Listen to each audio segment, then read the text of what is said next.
एक गुफा अन्वेषक प्रेतजल के आकार की सुरंग में फंसा हुआ, मुड़ा और फंसा हुआ, जो मानव शरीर के सहन करने की सीमा से परे था। 15 अगस्त वर्ष 2000।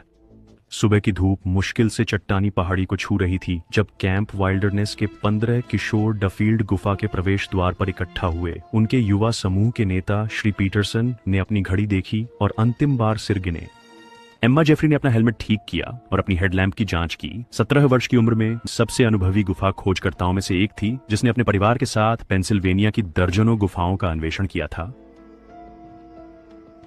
गुफा का प्रवेश द्वार उनके सामने छूना पत्थर की चट्टान में एक काले मुंह की तरह खुला। एम्मा ने रोमांच की परिचित भावना महसूस की जब वह समूह के साथ अंधेरे में चली गई। पहला घंटा आसानी से बीता।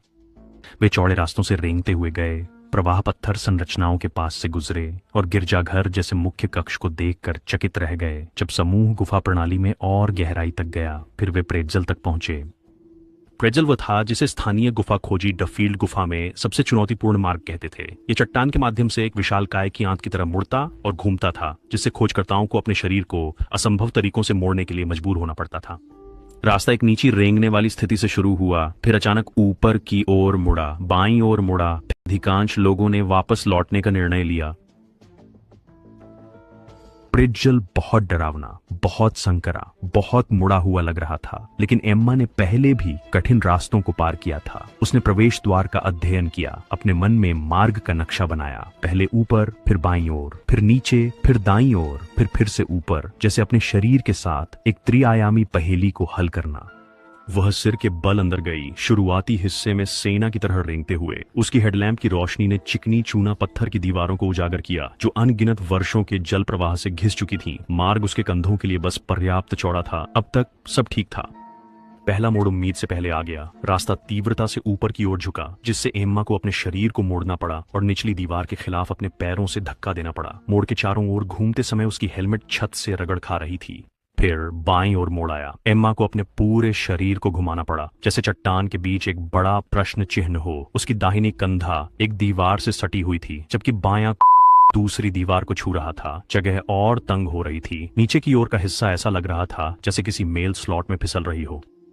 एम्मा की छाती फर्श के खिलाफ दब गई जब गुरुत्वाकर्षण ने उसे आगे खींचा। उसकी सांसें उथली हो गईं, संकीर्ण सीमाओं से बाधित। उसके पीछे वह अपने समूह की मफल्ड आवाजें सुन सकती थी, लेकिन वे अब दूर लग रही थीं। दाहिने मोड़ पर सब कुछ गलत हो गया। एम्मा का शरीर अब तक प्रेतजल जैसे मार्ग का पूरी तरह से अनुसरण कर रहा था। उसका धड़ पिछले हिस्से से नीचे की ओर झुका हुआ था। उसके पहले के मोड़ से बाईं ओर मुड़े हुए थे और अब उसे आगे बढ़ने के लिए दाईं ओर मुड़ना था। लेकिन जैसे ही उसने मुड़ने की कोशिश की, उसके शरीर के पास हिलने के लिए जगह नहीं बची। उसका दायां कंधा दीवार से टकरा गया।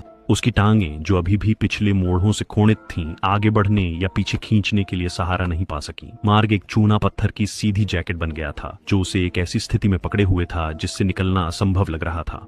घबराहट ने उसे एक शारीरिक झटके की तरह मारा। एम्मा का दिल उसकी पसलियों से टकरा रहा था जब उसे एहसास हुआ कि वह आगे या पीछे नहीं जा सकती। अपनी स्थिति बदलने का हर प्रयास उसे मुड़े हुए रास्ते में और कसकर फंसा देता। जो चट्टान की दीवारें पहले केवल तंग लग रही थीं, अब ऐसा लग रहा था जैसे वे उसे चारों ओर से कुचल रही हों।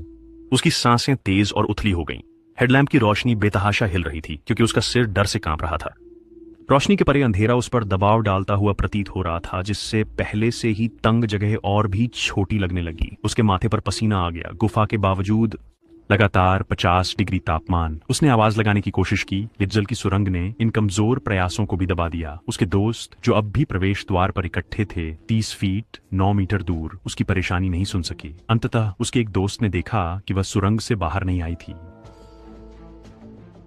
गुफा में आवाजें गूंज उठीं जब उन्होंने उसका नाम पुकारा। जब उसने कमजोर जवाब दिया तो उनके जवाबों की तात्कालिकता ने उसे बताया कि वे स्थिति को समझ गए हैं। अगले 4 घंटे असफल बचाव प्रयासों का एक बुरा सपना बन गए। उसके दोस्तों ने जो कुछ भी वे सोच सकते थे वह सब किया। उन्होंने उसके पैर पकड़े और खींचा, लेकिन मार्ग के मोड़ ने किसी भी सीधी रेखा में निकालने से रोक दिया।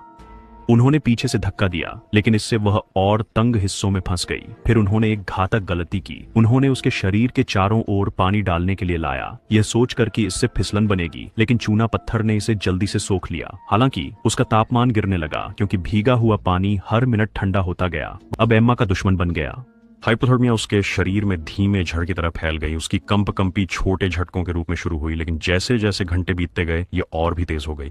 अनैच्छिक मांसपेशियों के संकुचन ने तंग रास्ते को और भी संकीर्ण महसूस कराया। उसकी सोच धुंधली हो गई, सरल निर्णय भारी लगने लगे। उसके शरीर और आसपास की चट्टान के बीच की सीमाएं उसके मन में धुंधली होने लगी। उसने खुद को गुफा की दीवारों से बातचीत करते हुए पाया, घुसपैठ के लिए माफी मांगते हुए, उनसे विनम्रता से जाने देने का अनुरोध करते हुए।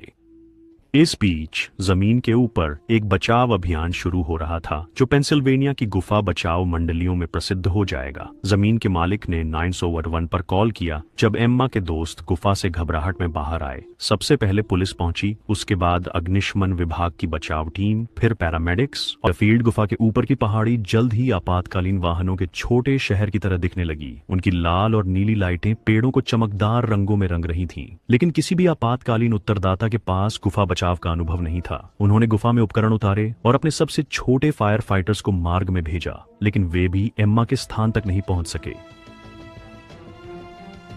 प्रेट्ज़ेल के मुड़े हुए रास्ते ने हर पारंपरिक बचाव तकनीक को विफल कर दिया। जैसे ही एक खूबसूरत गर्मी के दिन की शुरुआत के बाद सूरज डूबा, किसी ने स्थानीय गुफा समुदाय को बुलाने का निर्णय लिया। 1 घंटे के भीतर क्षेत्र के अनुभवी बचावकर्मी डफील्ड गुफा में उतर रहे थे। ये वे लोग थे जो भूमिगत दुनिया को जानते थे, जो समझते थे कि चट्टान के रास्ते कैसे व्यवहार करते हैं, जिन्होंने वर्षों तक ऐसे स्थानों में चलना सीखा था जो असंभव रूप से छोटे लगते थे। उन्होंने समूह के सबसे छोटे बचावकर्मी को भेजकर एम्मा तक पहुंचने में सफलता पाई। उसने पूरी स्थिति का विश्लेषण किया और समाधान जब आया उतना ही सरल था जितना कि वह शर्मनाक था। बचाव दल ने महसूस किया कि एम्मा के कपड़े, जो पानी पसीने से गीले थे और घंटों पहनने से फैल गए थे, उसके शरीर के आयामों में महत्वपूर्ण इंच जोड़ रहे थे।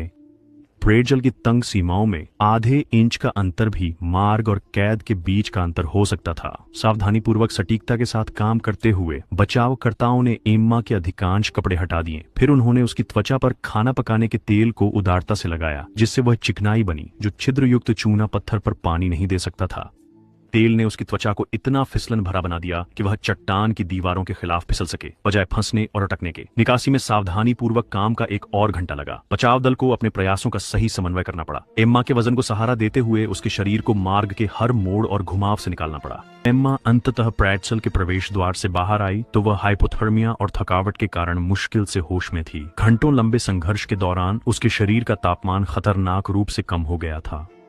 पैरामेडिक्स ने तुरंत उसे गर्म कंबलों में लपेटा और निर्जलीकरण और सदमे से लड़ने के लिए IV तरल पदार्थ शुरू किए, लेकिन वह जीवित थी। सबसे महत्वपूर्ण बात यह थी कि उसे मामूली खरोंचों और लंबे समय तक ठंड के संपर्क के प्रभावों के अलावा कोई चोट नहीं आई थी। एम्मा ने अस्पताल में 2 दिन बिताए। डॉक्टरों ने कहा कि वह भाग्यशाली थी। गुफा की ठंडी पकड़ में 1 और घंटा स्थायी नुकसान या इससे भी बुरा कर सकता था। उसके शरीर का तापमान उस सीमा से थोड़ा ऊपर गिर गया था जहां महत्वपूर्ण अंग बंद होने लगते हैं, लेकिन सौभाग्य से भाग्य उसके साथ था और वह बच गई।